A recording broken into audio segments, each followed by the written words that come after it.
పవన్ కళ్యాణ్ మాట అనేసి వదిలేయలే. మొన్న ఉప్పాడ మత్స్యకారులు ఆందోళనకు దిగడం, ఎన్నికల ముందు మీరేం హామీ ఇచ్చారు, మా చేపల సంపద తగ్గిపోతుంది, కెమికల్స్ వల్ల నాశనం అయిపోతుంది, ఫ్యాక్టరీల యొక్క కాలుష్యం అందులోకి వెళ్తోంది అని ఆ రోజున ఉపన్యాసాలు ఇచ్చి మీరు ఆ తర్వాత దాని మీద యాక్షన్ తీసుకుంటాను ప్రభుత్వం వచ్చి 16 నెలలు దాటిపోయి 17 నెలలు అవుతున్నా పట్టించుకోవట్లేదంటూ పవన్ కళ్యాణ్ వచ్చి సమాధానం చెప్పాలంటూ రోడ్డు ఎక్కడం, ఆందోళన చేయటం.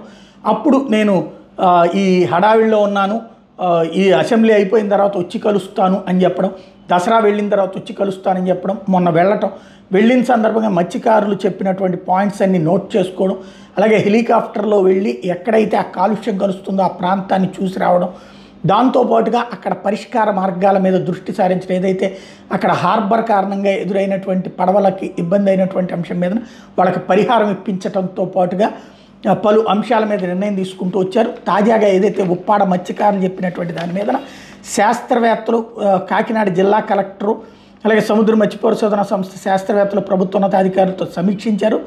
ఉప్పాడ తీర ప్రాంత మత్స్యకారులు ప్రస్తావించిన సమస్యల పరిష్కారానికి 100 రోజుల ప్రణాళికలో భాగంగా తీసుకున్న చర్యలు ఏంటి అని వాళ్ళని అడిగారు.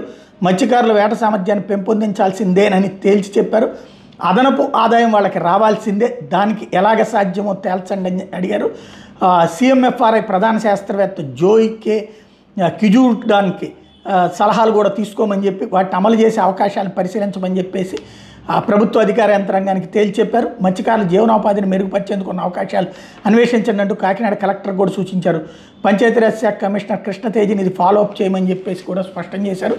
ఓవరాల్గా విని వదిలేయటం, లేకపోతే హామీలు ఇచ్చి పక్కన పడేయడం కాకుండా బాధ్యతాయుతంగా ఈ విషయంలో పవన్ కళ్యాణ్ ముందుకొచ్చారు. ఇప్పుడు కొనసాగిస్తున్నారు, సమస్యను పరిష్కరించే దిశగా అడుగులు వేస్తూ ఉన్నారు. అది సక్సెస్ కావాలని కోరుకుందాం.